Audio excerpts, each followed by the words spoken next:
So real basically, you don't need any specific tools to test your soils. I have a soil probe, and it's only because I do it on a farm, and it's a little bit quicker and more efficient for me to work with a probe.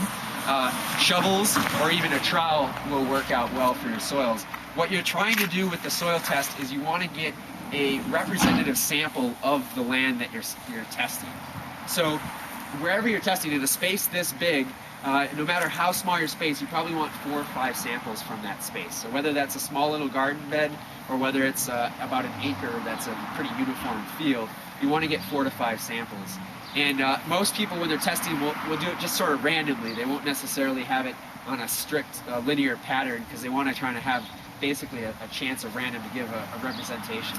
So if we're going to test here, we'll start maybe at the back end and work our way forward.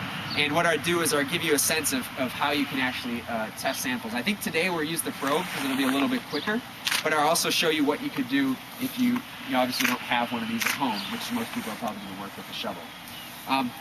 If you're testing with a shovel, the first thing to keep in mind is what is the depth of soil that we want to test.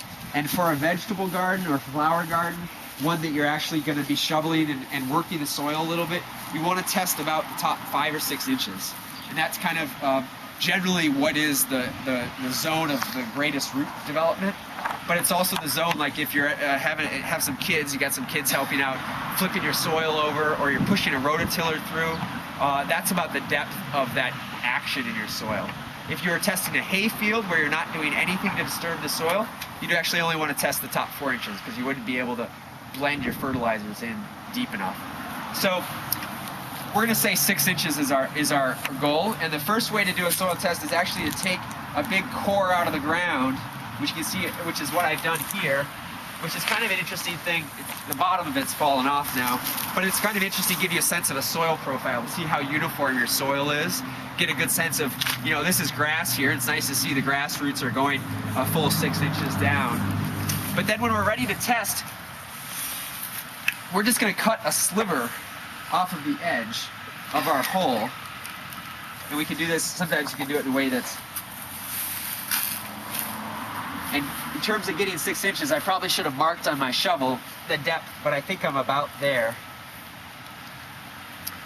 What we would do is we'd do the same thing in 5 or 6 different spots. So we'd dig an initial hole and then just take a sliver out of the side so we can get a really, because what we're trying to get is a sample of the entire depth of that soil. So what we would do with this now is we could put this into a white bucket. The bucket would want to be clean. It wouldn't want to have like bleach or paint residue or anything like that might change your sample. And then you can take that with the 5 other samples that you have and mix that up. Again, you might want to give some consideration to your hands, if your hands are clean, because if you have soap residues, stuff like that, you could end up, again, affecting your soil sample.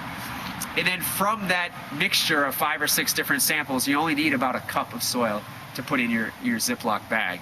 So rather than digging a whole bunch of big holes here, we're going to use the soil probe, and then we're go inside and talk about what we've done. So.